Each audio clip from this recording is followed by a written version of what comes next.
kita rasa syukur, rasa terima kasih pada Allah Subhanahu Wa Taala di atas segala nikmat yang Allah Taala masih lagi kurniakan kepada kita, termasuklah pada malam ni tuan-tuan.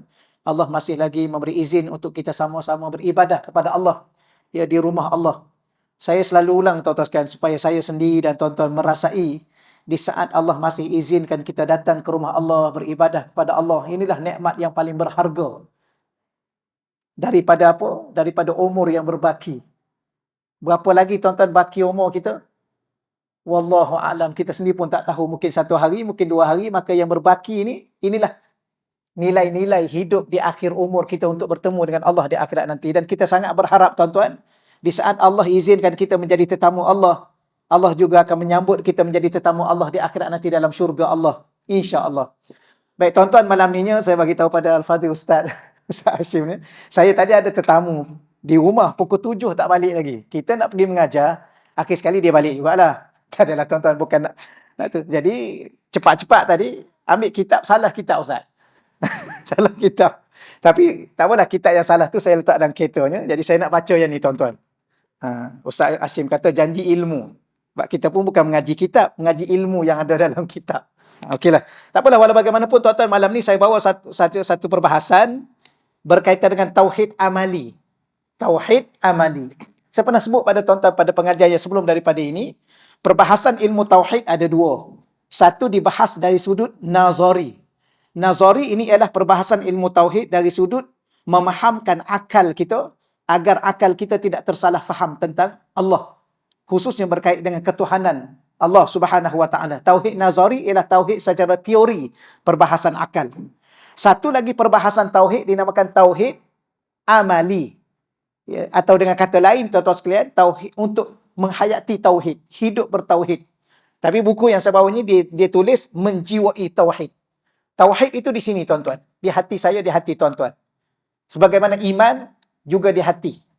Iman bukan di lisan semata-mata, bukan semata-mata di akal kita, tapi keimanan kita di hati. Maka bila dia di hati ni, dia ada satu perbahasan namanya penghayatan iman itu daripada hati kita. Apa makna daripada hati? Dari sudut rasa. Kerana iman itu di hati, maka apa makna iman? Rasa percaya. Rasa yakin yang ada dalam diri saya, dalam diri tuan-tuan, yang menapak di hati kita. Baik tuan-tuan, dalam banyak-banyak tajuk perbahasan berkaitan dengan tauhid amali ini, ataupun hidup bertauhid, insya-Allah saya ambil satu tajuk tuan-tuan sekalian dia daripada perbahasan dalam kitab ini, insya-Allah moga-moga memberi manfaat ya kepada kita, insya-Allah. Baik, salah satunya tuan-tuan, saya nak bahas pada tuan-tuan ada satu tajuk, sekejap ya.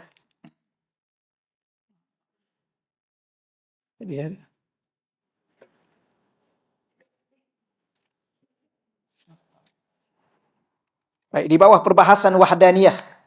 Ya, di bawah perbahasan wahdaniyah.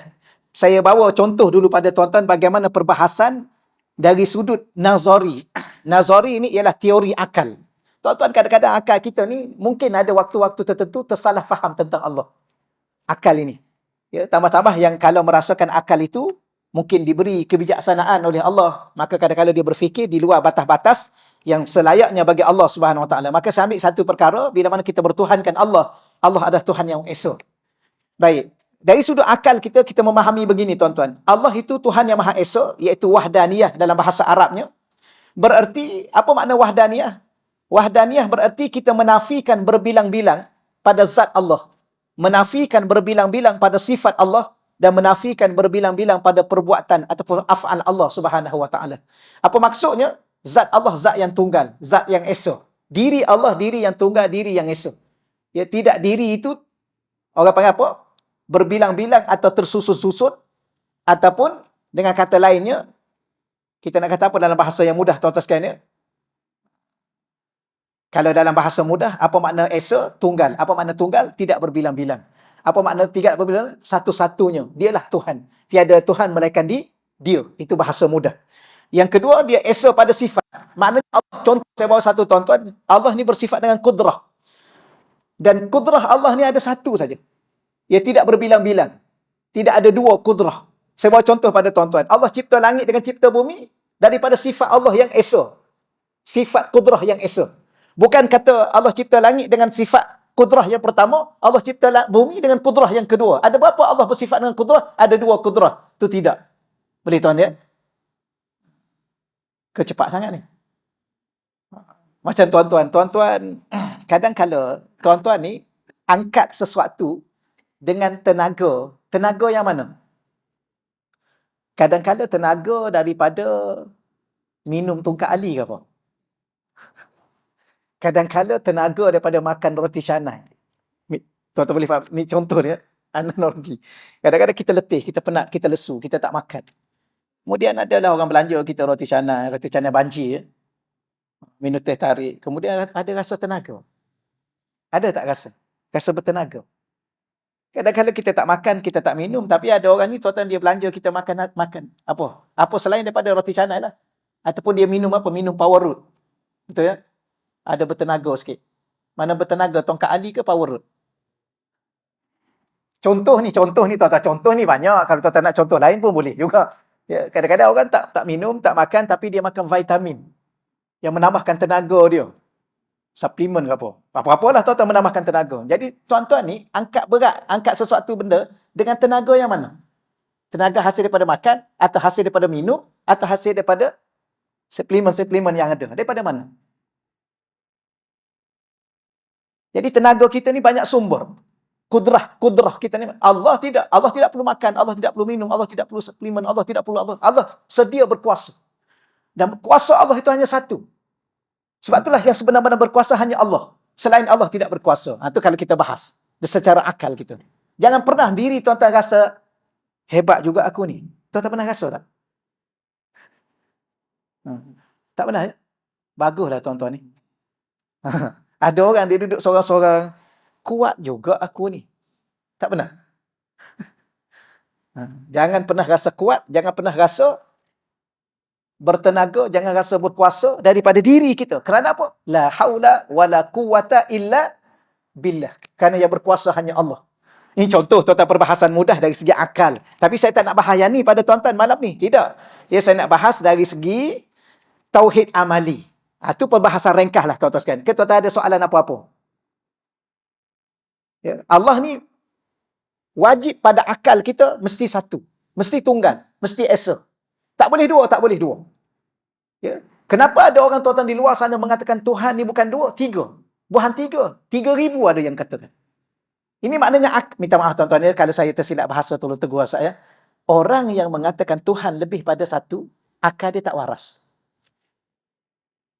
Boleh ya? Alah, kalau saya tanya tuan-tuan, kalau orang cakap, Tuan daripada mana? Saya daripada negeri sekian-sekian. Kemudian, negeri saya ada 2 sultan, kata dia. Ini waras tak ni, tuan-tuan? Ada 2 sultan, ada 2 MB. Negara saya ada 2 presiden. Ni orang panggil orang waras, kata ni, tuan-tuan. Mana ada satu negara ada 2 presiden? Mana ada satu negeri ada 2 sultan? Saya datang daripada sebuah kampung. Di kampung tu ada 2 suami. Semua perempuan ada 2 suami. Boleh tak, tuan-tuan? Ini waras tak ni kan? Kalau 2 suami pun tak waras, 2 sultan dalam satu negeri, orang kata orang tak waras. Kalau dia mendakwa dalam negeri, dia ada 2 Perdana Menteri pun orang tak waras. Bagaimana dia mendakwa ada 2 Tuhan dalam satu kehidupan? Okey ya? Sebab tu saya pun sebut pada tuan-tuan, ada satu perbahasan tauhid secara nazari, secara teori akal. Agar akal kita, akal yang waras. Sebab tu salah satu doa yang kita baca awal-awal tadi. Allahumma rzuqnal fahma wal ilma. Ya Allah, engkau tolong rezekikan kepada kami faham dan ilmu. Kadang-kadang kita tanya pula, ilmu dulu ke faham dulu? Ke faham dulu baru ilmu? Tapi kalau susunan doa tadi, Nabi letak faham dulu baru ilmu. Kerana mana mungkin orang tu dianggap ada ilmu kalau dia tak faham. Tapi berapa ramai orang dunia hari ni tuan-tuan mendakwa ada ilmu, tapi tak faham rupa-rupanya. Betul? Kau macam mana tuan-tuan? Tetapi selepas tu minta apa lagi? Minta rezeki apa? Tadi minta, Ya Allah, Allah marzuqnal fahma wal ilma. Ya Allah, engkau rezekikan pada kami, Ya Allah. Bukan rezeki duit semata-mata, bukan rezeki sehat semata-mata, tapi rezeki apa? Rezeki al-hikmata wal aqla. Engkau kurniakan rezeki pada kami hikmah, bijak. Hidup ni kena bijak, tuan-tuan. Dan orang Islam orang paling bijak. Kenapa? Kerana dia buat persiapan untuk hidup yang selama-lama. Orang tak bijak lah orang yang semata-mata mengejar hidup yang sementara. Bahagia sementara, kaya sementara, hebat sementara, masyhur sementara, akhirat tak tahu apa. Tapi orang Islam orang paling bijak. Kenapa? Dia tak ada masalah hidup atas muka dunia. Kaya pun okey. Kalau miskin pun nak buat macam mana, sabar. Kalau sihat pun alhamdulillah. Kalau sakit, sabar. Yang pastinya akhirat masuk syurga, sihat selama-lama. Ini orang bijak. Sebab tu tuan-tuan jangan lupa minta bijak. Bijak ni tak boleh belajar tuan-tuan ya. Bijak ni anugerah daripada Allah. Yang belajar tu bukan untuk bijak, belajar tu untuk pandai. Tak pandai, belajar. Bijak, Allah bagi. Sebab tidak semua orang belajar tu jadi bijak. Dan ada orang tak belajar pun dia bijak. Ya ke tuan-tuan? Ada tak? Dia tak belajar tapi bijak. Jangan tuan-tuan. Dia ni belajar. Kalau belajar pun darjah 6, tingkatan 1, apa? Paling tinggi pun dia ada apa? SRP ke apa? Tapi kalau ada masalah, tanya dia, sekejap aja dia selesai. Kita yang ada apa, Ustaz? Yang ada BA ni pun pening tuan-tuan, tak selesai-selesai masalah kita sendiri. Tapi ada orang dia boleh selesai. Kenapa? Allah bagi bijak. Sebab tu kena minta dengan Allah bijak. Tapi salah satu, selain minta bijak, minta akal. Tuan-tuan, kadang-kadang kita fikir juga, kenapa Nabi ajar kita minta akal? Adakah kita ni tak ada akal? Mana mungkin manusia tak ada akal? Ciri manusia yang utama salah satunya berakal. Tapi kenapa Allah marzuqnal hikmata wal akla, minta akal? Maksud di situ, akal yang waras. Akal yang memahami Tuhan dengan selayaknya. Tidak menduakan, tidak mentigakan, apatah lagi, semua Tuhan. Ya, pokok pun Tuhan. Itu tak adalah tuan-tuan setakat tu. Boleh insyaAllah ya? Ada soalan tak ni? Ni kita baca kitab yang tengah-tengah terus ni tuan-tuan. Sebab tuan-tuan kan baca kitab hikam. Orang baca kitab hikam ni, maqam dia dah tinggi. Tak adalah saya bergurau sikit-sikit. Bolehlah tuan-tuan sekalian ya. Dia hidup ni tak boleh serius sangat. Nak kiamat dah tuan-tuan. Okay. Boleh, ada soalan? Kalau tak ada, saya nak masuk perbahasan yang saya maksudkan pada tuan-tuan untuk malam ni. Tauhid amali. Baik, keesaan Allah. Ni tajuk dia. Keesaan Allah, semuanya adalah darinya dan kembali kepadanya. Itu salah satu maksud esa. Dah faham dengan akal kita, kita faham. Dan kita tidak pernah boleh menerima selama-lamanya bahawa Tuhan itu ada dua, ada tiga. Pada akal kita, wajib Tuhan itu satu. Okey, selesai. Dan tauhid, esa Allah itu mentauhidkan Allah maksudnya. Di mana di sini? Dan salah satu benda dan perkara yang kena ada dalam hati saya, dalam hati tuan-tuan selama-lamanya sehingga kita bertemu dengan Allah, ialah semuanya kita merasakan bahawa dari Allah dan semua ini akan kembali kepada Allah. Baik, saya baca tuan-tuan. Para arif billah, ni banyak kali kita ulang dalam kitab hikam. Apa makna para arif billah? Orang-orang yang mengenal Allah, yang diberi rezeki oleh Allah untuk sampai ke tahap yang disebut arif billah, yang benar-benar mengenal Allah. Saya pernah sebut pada tuan-tuan, mengenal Allah ni ada 4 tahap. Yang saya bahas yang pertama tadi, yang kalau kita berada pada kedudukan pertama tadi, membahaskan dengan akal, itu dinamakan al-ma'rifah al-burhaniyah. Mengenal Allah secara bukti dan dalil. Tuan-tuan yakin tak Allah itu wujud? Yakin. Mana bukti? Adanya alam ini. Mana dalil? Adanya kita semua. Ni dalil bahawa Allah itu wujud. Ini secara mengenal Allah secara bukti. Dia panggil al-istidlal. Mencari dalil, mencari bukti. Ada satu lagi tahap yang tinggi, yang bukan kita orang awam macam kita ni tuan-tuan, dia panggil orang-orang yang arif billah. Mereka mengenal Allah pada tahap kedua yang dinamakan al-ma'rifah al-kashfiyah. Secara kasyaf. Allah buka mata hati mereka, rasa dalam hati mereka, ya, dapat berinteraksi dan mengenal Allah dengan sebenar-benar mengenal. Selebihnya ada 2 tahap lagi, iaitu di akhirat. Baik. Maka para arif billah menghayati suatu makna keesaan Allah. Dia menghayati dalam hati dia, apakah makna hakikat keesaan Allah yang sangat mendalam pada syuhud. Apa makna syuhud? Penyaksian mata hati. Ya. Saya ulang lagi sekali, para arif billah menghayati suatu makna keesaan Allah yang sangat mendalam pada syuhud, pada penyaksian mata hati mereka kepada Allah. Tuan-tuan masih ingat saya sebut tuan-tuan, mata untuk memandang, mata untuk melihat, mata untuk memandang, hati untuk menyaksi. Maka seluruh hubungan interaksi dengan Allah di sini. Ya, kalau mata memandang, bawa ke sini.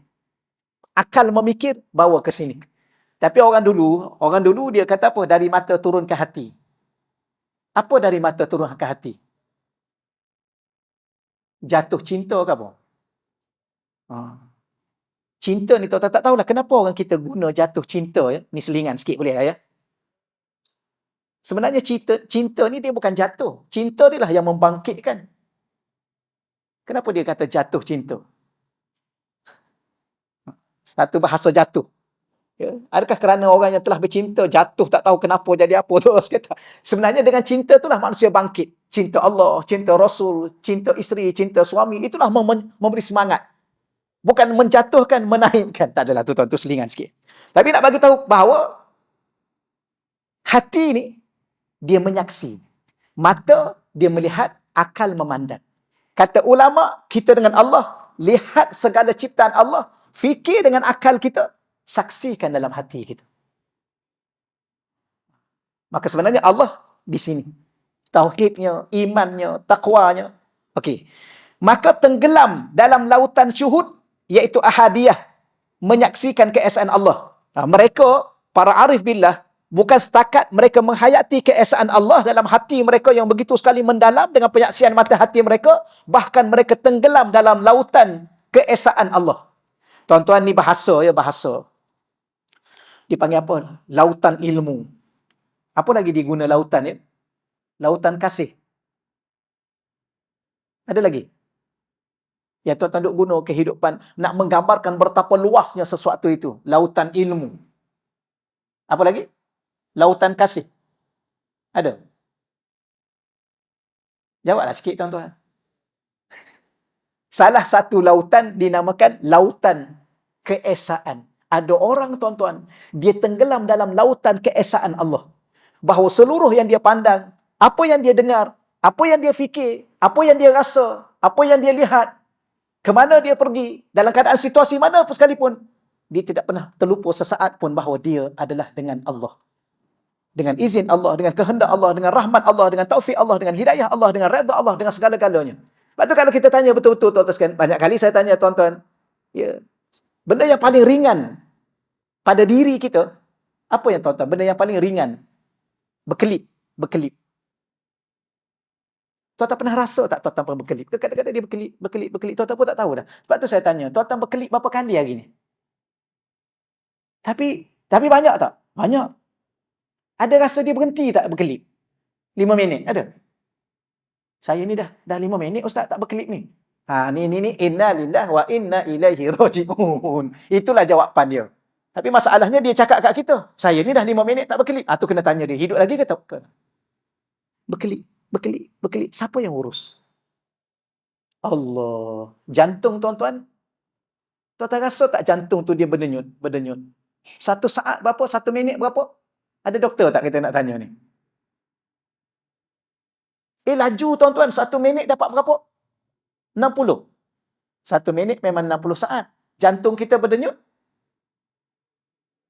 Lebih 60 kan? Ke baru fikir malam ni?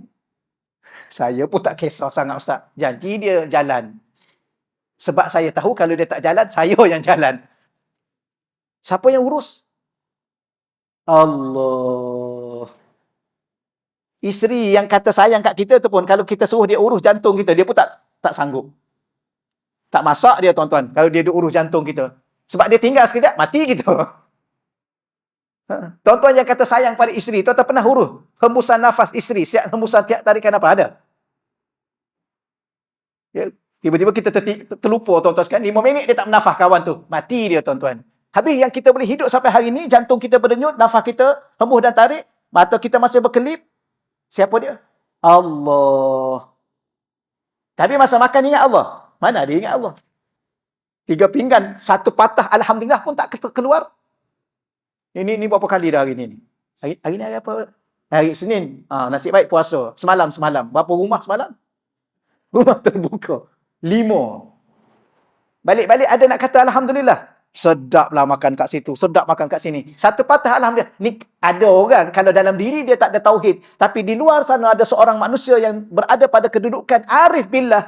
Segala tempat yang dia pergi, apa yang dia pandang, apa yang dia dengar, apa yang dia rasa, setiap kelipan mata dia, setiap denyutan jantung dia, setiap hembusan nafas dia, dia berada dalam lautan keesaan Allah.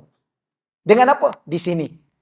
Penghayatan di sini. Orang tak tahu, kita tengok dia gelak aja, kita tengok dia ketawa aja, kita tengok dia bercakap aja. Tapi hati dia tak pernah satu saat terlupa daripada Allah. Tapi saya dengan tuan-tuan, dalam sujud pun lupa. Betul ya?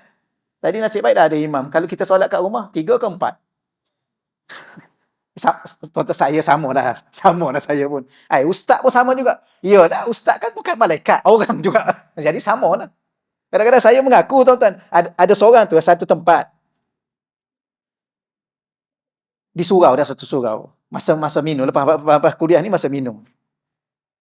Saya pun kata, saya ni macam tuan-tuan lah. ada waktu malas.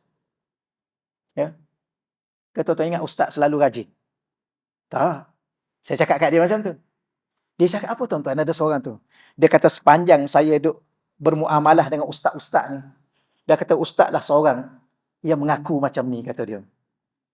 Saya kata mengaku macam mana? Iyalah, malas. Iyalah, betul lah. Dia kata pelik lah. Pelik apanya? Yalah, ustaz takkan malas juga. Yalah, ustaz kan orang. Saya cakap, maknanya ada orang atas muka dunia. Saya pun tanya dia, tuan tengok saya elok-elok. Orang ke jin? Ke malaikat?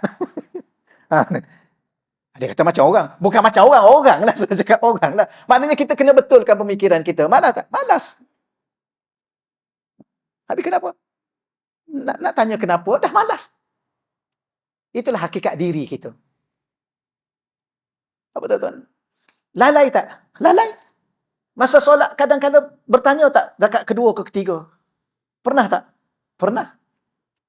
Ustaz Hashim pernah? Oh, samalah kita. Biasalah tuan-tuan. Kita manusia. Kok kita rasa kita siapa? Lepas ada orang akhir zaman ni, tuan-tuan, kadang-kadang dia tak sedar diri siapa diri dia. Mentang-mentang orang gelar dia ustaz, dia semua betul. Habis orang lain semua salah. Syekh hari Jumaat pun salah juga. Ini nasib Syekh hari Jumaat tu. Ada orang tuan-tuan, dia biasa. Tak apalah setakat dulu tuan-tuan, nanti tak habis buku ni. Tak ada, saya nak bagi tahunya bahawa ada orang atas muka dunia, mereka tenggelam dalam lautan syuhud ahadiyah. Tuan-tuan perasan tak kalau kita baca? Kenapa disebut ahadiyah daripada perkataan ahad? Kenapa disebut wahdaniyah daripada perkataan wahid? Tapi kalau tasrih dia banyak. Nanti kita bahasa Arab tu tak biarkan dulu. Allah Ta'ala ni, dia ada dua keadaan. Dalam pemahaman kita. Sebenarnya Allah adalah Allah. Dia tidak ada keadaan A, keadaan B, keadaan C. Tak. Allah adalah Allah. Dia tak terikat dengan waktu dan keadaan dan masa dan tempat. Itu Allah. Kerana tempat dan masa dan waktu itu, dia yang cipta. Sebelum tu ada. Seluruhnya tidak ada. Cuma dalam bahasa kita, makhluk Allah yang nak faham. Ada dua keadaan. Satu keadaan Allah di saat dia dengan dirinya sendiri. Tidak ada makhluk yang dia cipta sebelum dia mencipta makhluk. Baik, saya tanya tuan-tuan. Allah sebelum dia cipta makhluk, tak ada nama manusia, tak ada binatang, tak ada tumbuh-tumbuhan, tak ada malaikat, tak ada jin, tak ada alam, tak ada apa segala-galanya. Allah adalah dengan dirinya. Maka itu disebut ahad. Ahad. Satu-satunya. Qul huwallahu ahad. Tapi ada ayat Quran mengatakan wa ilahukum ilahun wahid. Kalau kita belajar bahasa Arab, wahid mesti ada isnin. Wahid, isnin, thalasah, arba'ah, khamsah, sitah, ila akhir. Ya. Wahid, satu. Kalau dah satu, mesti ada dua. Sebab tu Allah tidak disebut satu. Allah disebut Esa. Kerana Esa tidak ada dua. Tunggal. Tunggal tidak ada dua. Tidak berbilang-bilang. Kerana satu-satunya. Tapi kenapa ada waktu Allah sebut wahid? Kerana dua keadaan kita faham. Pertama, Allah dengan dirinya sebelum dia mencipta seluruh makhluk. Wahid, Allah di saat dia tu Tuhan yang Maha Esa berserta dengan makhluknya yang dia telah mencipta makhluk. Tetapi dia tetap Esa, dia tetap tunggal. Tapi maknanya orang yang mengenal Allah ni tuan-tuan, dia sampai satu maqam, satu kedudukan, diri dalam dia telah tenggelam dalam seluruh ketauhidan Allah. Yang mana? Yang ahad. Yang lenyap segala makhluk Allah termasuk rasa diri dia. Ni bab rasa ni tuan-tuan ya, saya bincang bukan bab hakikat zahir dan batin ni, hakikat rasa. Sebab tu saya pernah tanya tuan-tuan, tuan-tuan pernah tak rasa rindu? Pernah ya? Ke sepanjang hidup ni tak pernah Ustaz, saya tak pernah rindu. Oh ni hebat ni tuan-tuan. Pernah rasa rindu? Pernah. Banyak tak rasa tu? Banyak. Pernah tak tenggelam dalam rindu? Tak pernah. Maka tak cukup rindu. Ada orang tuan-tuan, dia tenggelam dalam rindu, kelemasan dia dalam sebuah kerinduan. Ataupun lautan kerinduan. Tuan-tuan. Bukan orang bercinta. Ya, orang bercinta tak akan sampai tahap itu. Orang yang sudah tenggelam dalam makrifah kepada Allah. Yang segala pandangnya, segala dengarnya, segala bicaranya, secara fikirnya, secara rasanya, semua tenggelam dalam keesaan Allah. Bahawa seluruhnya ini adalah dari Allah. Dan seluruhnya ini akan kembali kepada satu-satunya adalah Allah. Ini hati. Apa dia? Rasa. Ada rasa? Kalau tuan-tuan, apa yang kita bahas ni, kalau tuan-tuan tak pernah rasa, ada masalah tuan-tuan di akhirat nanti dengan Allah. Ada orang tenggelam dalam rasa rindu kepada selain Allah. Ini lagi bahaya.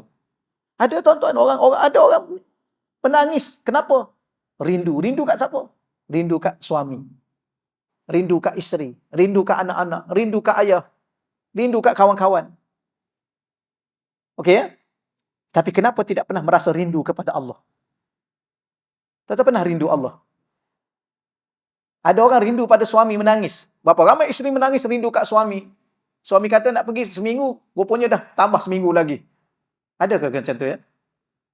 Ke tambah terparai? Ada kawan saya, ada. Menangis. Berapa ramai orang menangis kerana hantar anak ke asrama, balik-balik menangis. Ada seorang kakak, saya cerita kat seksyen 19, seorang kakak ni, seminggu dia tak tidur, seminggu dia tak makan, duduk menangis. Maka ada seorang kakak lagi, kawan dia telefon kat saya, "Ustaz, boleh tak datang tengok? Ada masa tak?" "Kenapa ya?" "Ada kawan saya ni menangis dah seminggu dah. Dia tak tidur, kejap-kejap pensan, tak makan." Saya kata, "Apa masalah?" "Yelah, nak ustaz datanglah, baca ayat-ayat syifa apa." Saya pun datanglah tuan-tuan. Bila mana saya datang, saya tanya, "Boleh cerita tak apa masalah sebenarnya?" Tuan tak tahu apa masalah sebenarnya? Dia pergi hantar anak dia asrama, dia tak pernah berpisah dengan anak dia. Itulah sebenarnya dia. Dia pergi hantar asrama, masuk, marah tak silap saya. Saya cakap, "Akak, sakit akak ni, kalau saya baca satu qolah air masjid pun, rendam akak dalam tu pun tak sembuh," saya kata. "Habis macam mana nak ubat?" "Pergi ambil anak dia sekejap. Atau bawa dia pergi jumpa anak tu.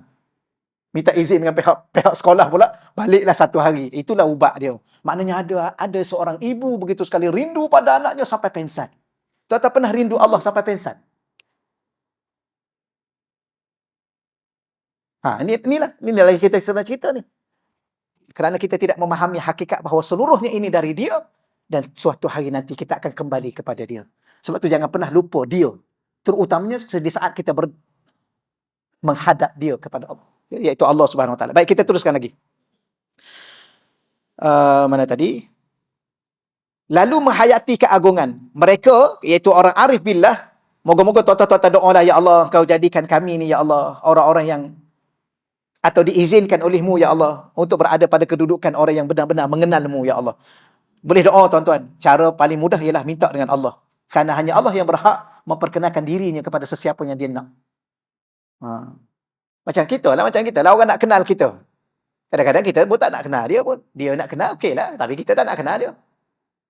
Tapi ada orang nak mengenal kita, kita pun nak mengenal dia. Maka dua-dua tu, alhamdulillah. Maka begitulah Allah. Allah ni di kalangan hamba-hamba dia, ada yang Allah ingin mengenalkan diri Allah kepada dia. Maka Allah, sebab tu ada orang tuan-tuan maqam dia tinggi. Maka kita boleh minta dengan Allah, berdoa pada Allah. Jangan minta rezeki saja, macam minta sihat saja. Jangan minta pandai saja, jangan minta berjaya saja. Mintalah agar saya dengan tuan-tuan kita dapat mengenal Allah. Sebelum kita meninggal dunia, biar kita kenal Allah. Sebab apa? Sebab nak tak nak, suka tak suka, kita terpaksa dan mesti menghadap Allah. Kalau ada seorang yang kita wajib bertemu dengan dia, mesti kita kena kenal dulu dia. Nak tak nak, suka tak suka, kena jumpa dia. Siapa dia? Kenal lah. Dia tu siapa? Tapi tiba-tiba tuan-tuan, tak apalah, saya mesti kena jumpa dengan dia, tapi saya tak kenal dia pun tak apalah. Mana boleh kata tak apa, sebab kita dah akan bertemu dengan dia. Kalau tidak, urusan kita tak selesai. Tuan, kalau tuan nak selesai masalah tuan, jumpa si A ni. Siapa si A ni? Tolong kenalkan sikit. Biasalah. Okey, tuan ya, tuan jumpa dia ya. Tuan nak kenal tak? Saya bagi tahu. Tak payah. Tak kenal pun tak apa. Janji boleh jumpa. Ya ke tuan-tuan macam tu? Ya, saya dengan tuan-tuan, nak tak nak, suka tak suka, wajib kita bertemu dengan Allah. Tuan-tuan dah kenal Allah, nak bertemu dengan Allah. Inilah salah satu bahasan tuan-tuan sekalian ya. Jadi, mereka menghayati keagungan Allah pada sifat-sifatnya dan pada nama-namanya. Tuan-tuan, ada orang sebut Allah, ya, dia dah rasa gementar hati dia. Tapi saya dengan tuan-tuan, kadang-kadang orang azan. Ada orang ni tuan-tuan, orang azan, dia peduli apa? Betul tak? Ada orang ni tuan-tuan, azan. Dia duduk depan surau je. Azan tu, Allahu Akbar, Allahu Akbar. Orang tekan suara. Kadang-kadang muazzin kena tekan juga biar terkejut sikit. Biar tersentak. Terkejut tak ada, tersentak. Orang sedang launkan Allah Maha Besar. Aku masih membesarkan secawan teh di kedai mamak. Betul ke aku ni hamba Allah? Atau aku hamba secawan teh? Ada orang boleh tukar secawantih dengan azan. Macam mana tuan-tuan? Macam mana rasa dia? Ke kita juga macam tu juga? Ada orang boleh tukar dengan sekeping roti canai, ya, menunggu sekeping roti canai. Orang ada azan, roti canai sekeping lagi. Macam mana tuan-tuan? Tapi kita jangan pandang dia itu apa-apa, lihat diri kita. Macam mana saya dengan tuan-tuan? Ya, rumah terbuka kan, orang azan Zuhur. Macam mana? Tak apalah, ada hukum boleh. Lapar ni Ustaz. Kan lapar kan wajib makan dulu. Okeylah, makanlah dululah. Tapi hari-hari makan, azan tak ada, tak kira ni. Ni macam mana perasaan saya dengan tuan-tuan? Saya nak cakap apa ya, baru ni saya ada sentuh sikit lah, tuan-tuan sekalian. Kadang-kadang kita rasa nak sentuh, kadang-kadang kita rasa tak nak sentuh kan, sebab kadang-kadang terlibat dengan orang. Tapi tak apalah, itulah keadaan dia. Bukan kata, ustaz ni semua tak kena. Orang nak minum ikut orang lah. Bukan masalah tu, tuan-tuan. Cuma ada sedikit rasa lah. Bila mana azan, adalah rasa sikit. Kalau roti canai yang ada tu, habiskanlah dulu yang tu. Betul ya? Ke order sebiji lagi? Tunggulah. Pergilah keluar, tuan-tuan sekalian. Kecuali jauh. Sebab tu kalau nak makan tengah hari, pastikan jauh dengan masjid. Agak-agak tak dengar azan. Ya ke tuan-tuan?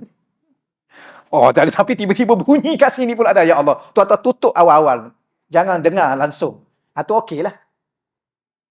Hati-hati. Kita bincang sekarang hati-hati saya, hati tuan-tuan. Masing-masing kita jaga. Okey, seterusnya tuan-tuan. Mereka lebur. Ni baru pendengar pertama. Mereka ni kembali pada orang yang mengenal Allah. Apa makna lebur? Dalam bahasa lain, fana. Ya, apa makna fana? Tenggelam. Dalam hadrah ilmiah. Ya, apa tu ni? Dengan menyaksikan bahawasanya pada hakikatnya, sebelum kewujudan mereka dan makhluk-makhluk yang lain, yang wujud dialah Allah yang Maha Esa. Ini yang saya sebut pada tuan-tuan tadi. Sebelum adanya saya, sebelum adanya tuan-tuan, sebelum adanya kita semua, sebelum adanya langit, sebelum adanya bumi, hanya Allah ketika itu yang benar-benar ada. Dan setelah Allah cipta kita langit dan bumi ini, sebenarnya kita pun tak pernah ada. Kita diadakan oleh Allah. Dari sudut bahasa. Kerana hakikat ada hanyalah Allah. Selain Allah, diadakan oleh Allah. Jangan salah faham pula tuan-tuan. Habis macam mana nak bercakap? Memanglah bahasa bercakap kena pandailah. Ya, saya pernah sebut pada tuan-tuan ya, kalau kita pergi rumah orang, kita ketuk pintu bagi salam, ketuk pintu, anak dia keluar. Jangan pula kita tanya. Sepatut pertanyaannya apa?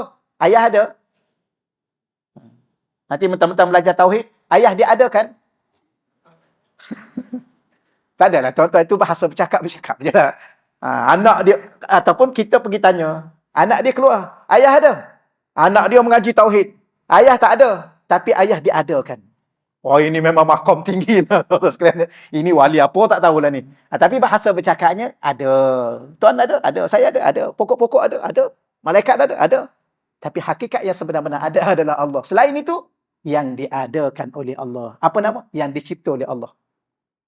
Sebab tu, aulia-aulia Allah ni, dia sampai kepada satu maqam, dikembali kepada asal. Bahawa asalnya, seluruh makhluk ni tidak ada yang ada hanya Allah. Dia tenggelam dalam perasaan. Perasaan, tuan-tuan, ya, perasaan. Kadang-kadang susah juga nak bicara pasal perasaan ni kan. Sebab tu kalau ada orang kata kat kita, you tak apalah, you tak rasa, I yang rasa. Tuan-tuan jangan cakap banyak masa-masa tu. Ya. Tak apa, I nak bagi pandangan je. Tak payah bagi pandangan. Sebab I yang rasa. Betul ya? Kau nak bagi pandangan juga. Jangan tuan-tuan. Sebab ada perkara-perkara tertentu, hanya yang rasa yang faham. Ada satu istilah apa Ustaz? Man la yazuq la yadri. Orang yang tak pernah rasa, dia tak akan faham. Termasuklah rasa keesaan Allah yang mendalam dalam hati kita dengan perasaan sehingga tenggelam dalam perasaan itu. Tuan-tuan pernah tak? Kalau belum pernah, tuan-tuan doalah pada Allah. Macam mana orang rasa? Sebab tu kadang-kadang dia orang solat. Tuan-tuan pernah dengar kisah Imam Ahmad ibn Hanbal? Anak dia nama Abdullah bin Ahmad bin Hanbal. Ada orang tanya, ayah kamu malam-malam buat apa? Wahai Abdullah, ayah kamu, Imam Ahmad ni, dia buat apa malam-malam? Dia kata, ayah aku solat. Tiap-tiap malam dia solat. Ya solat wajib. Itu solat wajib, tak cerita lah tuan-tuan. Dia solat sunat. Berapa rakaat? 300 rakaat. Imam Ahmad ibn Hanbal tu, anak dia cerita, ayah aku malam-malam solat 300 rakaat. Tuan-tuan boleh bayang tak? Tapi kadang-kadang kita fikir dengan akal kita. Ya ke Ustaz 300 rakaat. Kami solat 20 tu pun dah nak siang dah. Ya ke 20 rakaat dah nak siang. Tuan sekalian. Kadang-kadang jangan ukur kita dengan orang, tuan-tuan. Kadang-kadang kekuatan orang, kerinduan seseorang, kefahaman seseorang dengan jiwa dan hati mereka, mereka seluruhnya beri kepada Allah. Saya tanya tuan-tuan begini. Tuan-tuan baru kahwin. Minta maaf ni tuan-tuan sekalian. Minta maaf puan-puan ya. Contoh Nabi Ibrahim. Nabi Ibrahim. Dia kahwin dengan Siti Sarah, isteri kedua dia. Okey ya? Kemudian dapat anak, mengandung dapat anak kecil. Nama dia apa? Nabi Ismail. Dia pergi bawa anak kecil ni ke satu padang pasir yang tak ada orang, tak ada tumbuh-tumbuhan, tak ada air, tak ada makanan, dia tinggalkan. Kalau hari ni suami macam tu, dah lah nikah dua kan. Yang ni pun dah reputasi turun dah. Ada seorang akak, tuan-tuan nak dengar cerita. Saya pergi mengajar satu masjid. Ada seorang akak tu, sebelum mengaji, dia kata kat saya, Ustaz tahu dah Ustaz ni dah kahwin? Dah tahu. Ustaz tahu tak Ustaz seorang lagi ni dah kahwin juga? Kahwin dua lah. Dah tahu. Ustaz tahu tak Ustaz seorang lagi dah kahwin dua? Dah tahu. Saya nak nasihat kat Ustaz, saya nak pesan kat Ustaz jangan ya. Dia cakap kat saya jangan. Dia cakap macam tu. Saya pun dalam kuliah, tuan-tuan tahu saya cakap apa dalam kuliah? Saya kata ada orang ni, dahlah suami dia tak bagi kahwin. Suami orang pun dia tak bagi. Tak ada, saya nak cerita yang lain. Dia pun diam. Ya, puan-puan jangan duk sibuk dengan suami orang. Jaga suami sendiri, jangan suami kita pun dah tak bagi, suami orang pun kita tak bagi. Ikut kita lah. Ni live ni tak? Mesti sampai kat rumah saya ni. Tak ada, saya nak ceritanya tuan-tuan. Saya nak cerita pada tuan-tuan. Bagaimana jiwa seorang lelaki, Nabi, Rasul, mesti seorang Nabi dan Rasul ni, jiwanya jiwa yang kasih sayang. Tiba-tiba dia boleh tinggalkan isteri dan anak dia, sedangkan dia menunggu zuriat begitu lama, katanya 80 lebih pun belum ada zuriat. Dia boleh tinggalkan anak isteri dia, tak ada air, tak ada makanan, tak ada orang, tak ada siapa-siapa. Kalau dia tidak tenggelam hati dia dalam keimanan kepada Allah. Yakin dengan Allah dengan sepenuhnya. Bahawa Allah akan urus segala-galanya. Macam mana tuan-tuan? Kemudian dahlah lewat dapat anak. Ditinggalkannya. Bila mana anak besar, datang-datang nak sembelih. Macam mana jiwa dia tuan-tuan? Tapi kalau kita tanya kita hari ni, apa pandangan tuan-tuan terhadap seorang lelaki yang kahwin dua, bila mana isteri kedua mengandung dapat anak, pergi tinggalkan seorang-seorang dalam hutan, kemudian tinggalkan, ni lelaki apa nama dia? Kalau tuan-tuan agak-agak tuan-tuan nak jawab apa? Lelaki apa ni?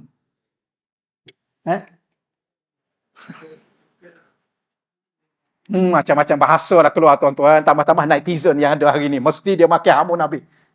Tapi siapa yang buat? Nabi Ibrahim. Siapa Nabi Ibrahim? Nabi Ulul Azmi.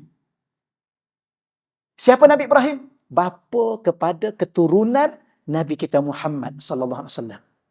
Sekarang dia berada di mana? Di langit yang ketujuh. Nabi Ibrahim alaihi salam. Tapi apa dia buat? Kalau hari ni tuan-tuan memang jenayah besar lah tuan-tuan. Masuk penjara lah dia. Ditinggalkan anak dia kecil dengan isteri dia dalam hutan. Contoh. Ni bukan hutan ni. Hutan pun tak ada. Satu benda pun tak ada pada pasir. Tuan-tuan panah dengan air dengan apa. Logik tak tuan-tuan? Tapi Allah nak ajar. Seluruhnya ini dari Allah. Dan kamu kembalilah mereka semua kepada Allah. Allah akan jaga semua. Tuan-tuan sekarang ni saya nak tanya tuan-tuan. Akhir ni. Masa okey dah. Masa okey dah Ustaz. Kecukup takat ni. Ini baru satu perenggan ni. Dia ada 4 perenggan. Lain kali lah ya. Baru satu perenggan ni. Saya nak sebut pada tuan-tuan. Pernah tak tuan-tuan rasa macam umur kita sekarang ni kan? Tambah-tambah Tuan Haji lah. Yang umur 60, 70. Tambah-tambah kita ada anak perempuan. Belum kahwin. Kita pun dah dekat sakit. Tuan-tuan risau tak pada anak tu? Kalau aku mati macam mana dah anak aku? Dia dapat jodoh kat dia. Tuan-tuan risau tak? Tuan-tuan akan rasa risau kalau sekiranya tuan-tuan merasakan bahawa tuan-tuan yang jaga anak itu. Tapi kalau tuan-tuan yakin dengan Allah bahawa Allah yang jaga anak itu dan kita pun Allah yang jaga, tak apalah tuan-tuan kita meninggal, Allah ada dengan dia. Dan Allah mungkin lebih baik jaga dia nak banding dengan kita yang jaga dia.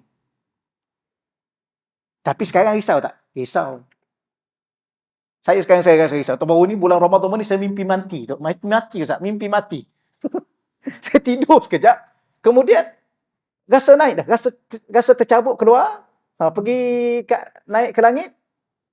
Saya pun tahulah. Saya rasa, kenapa ni? Kenapa ni? Makin ni.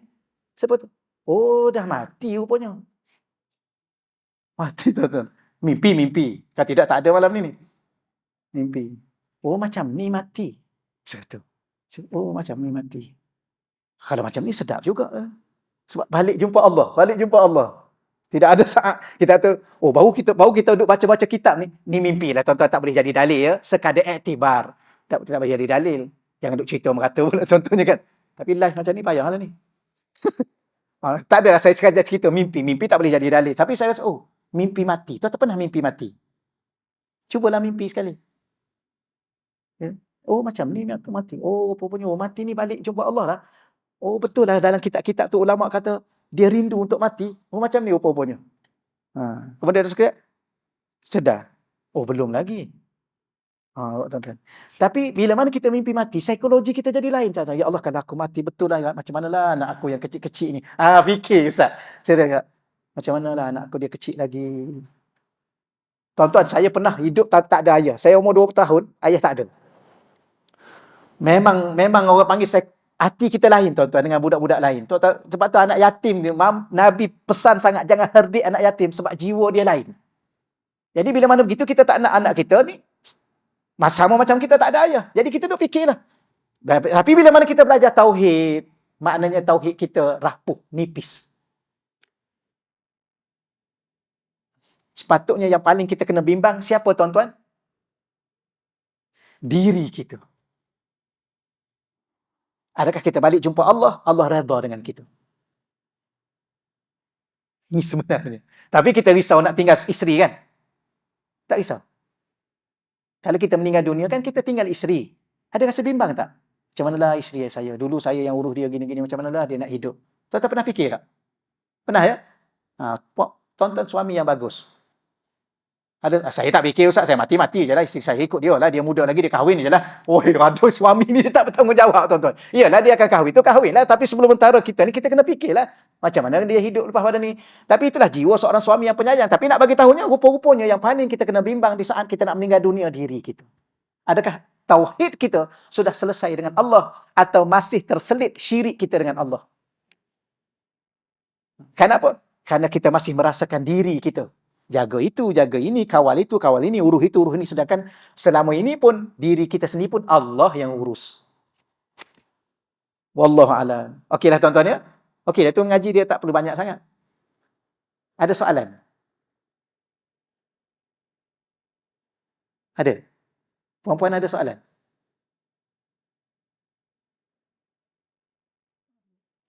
Tak apalah, akan datang kita sambung lagi lah perengan lain. Tapi ni kitab lain. Kena khatam kitab tu dulu. Ni benda-benda yang hati ni susah tuan-tuan kita nak cerita. Ya. Orang yang pernah merasai bahawa dia fahamlah kalau tak merasai tak ada masalah, tapi minta dengan Allah. Ya Allah, engkau anugerahkan kepada aku seketul hati. Dan aku tahu ya Allah, engkau beri kelebihan pada hati ini adalah rasa. Rasa yakin, rasa percaya, rasa berharap, rasa berserah. Sebab tu satu lagi tuan-tuan saya nak sebut yang terakhirlah, kita penutup di sinilah yang terakhir. Bila mana segala dari Allah dan semua akan kembali kepada Allah, maka hanya Allah saja dalam pemikiran dan hidup dan mati kita. Itulah mengesahkan Allah. Sebab itulah dunia ni tuan-tuan, jangan letak harapan kepada selain Allah. Sebab tu Allah Ta'ala ni ada waktunya dia ajar kita, tidak semua harapan yang kita nak, kita dapat. Contoh paling mudah lah tuan-tuan, berapa ramai seorang isteri harap pada suami, akhir sekali, suami itulah yang mengecewakan dia. Kenapa jadi begitu? Sebenarnya bukan masalah suami, bukan masalah puan-puan. Persoalannya ialah Allah nak uji puan-puan agar jangan letak pengharapan kepada suami semata-mata. Harapan itu hanya kepada Allah. Begitu juga kita kadang-kadang kita harap pada anak-anak kan. Berapa ramai seorang ayah harap anak A jadi macam ni, anak B macam ni. Kadang-kadang tak jadi macam kita harap. Dia jadi lain. Kenapa Allah buat begitu? Kerana Allah tak nak kita letak harapan kepada selain Allah. Kerana dunia ni bukan tempat pengharapan. Dunia ni sekadar tempat perkongsian hidup. Okay? Yang harap hanya kepada Allah. Di akhirat kita harap Allah redha dengan kita. Di akhirat Allah ampun dosa kita. Di akhirat kita harap Allah masukkan kita ke syurga. Di Di akhirat Allah himpunkan kita satu keluarga, anak isteri kita, ibu bapa kita dalam syurga. Dan itulah sebenar-benar pengharapan. Dunia ni jangan letak harap pada sesiapa. Pasti katakan kecewa. Dan kadang-kadang Allah memang sengaja mengecewakan kita dengan orang yang paling kita harap. Sebab apa? Sebab Allah tak nak hati kita bergantung pada dia. Kerana apa? Kerana dia juga bergantung pada Allah. Inilah tuan-tuan. Lepas tu, saya banyak sebut dalam kuliah-kuliah saya. Ya, saya akhir-akhir ni bila mana saya sebut benda-benda begini, ramai juga ya, orang mesej, orang perempuan mesej. Ustaz, suami saya buat macam ni kat saya, Ustaz. Baguslah, saya kata. Hai, apa boleh bagus, Ustaz? Bagus pun tak? Tak apalah, minta maaf puan. Ya, saya kata minta maaf puan. Baguslah. Bagus tu maksud saya bukan saya setuju dengan perbuatan itu. Ya, itu adalah salah satu sebab musabab yang Allah datangkan melalui ujian suami puan. Supaya puan hati lebih bergantung pada Allah. Mungkin suatu hari nanti puan akan pergi. Ketika itu puan nak bergantung kepada suami. Sejuta pergantungan pun suami tak akan mampu menahan kita daripada sebuah kematian. Kita tetap akan pergi bertemu Allah dan meninggalkan dia, meninggalkan suami. Suami ini sama ada kita nak atau tak nak, suami tetap akan tinggalkan kita. Sama ada tinggal itu tinggal dengan cara yang dunia ni, masalah apa-apalah. Yang pastinya dia akan meninggal. Dan dia akan tinggalkan kita. Itulah kadang-kadang itulah dunia. Apa sebenarnya? Allah nak ajar kita, hati ini hanya untuk Allah. Apa makna? Esa. Mengesakan Allah. Dialah satu-satunya ada dalam hati saya, dalam hati tuan-tuan. Kalau tuan-tuan jangan letak selain dia, tuan-tuan akan kecewa. Dan tuan akan putus harap dan sebagainya. Itulah kita bincang tajuk rezeki, tauhid amali, penghayatan dalam hati kita terhadap keesaan Allah. Tak boleh tuan-tuan kita sama akan datang kalau ada kesempatan masa.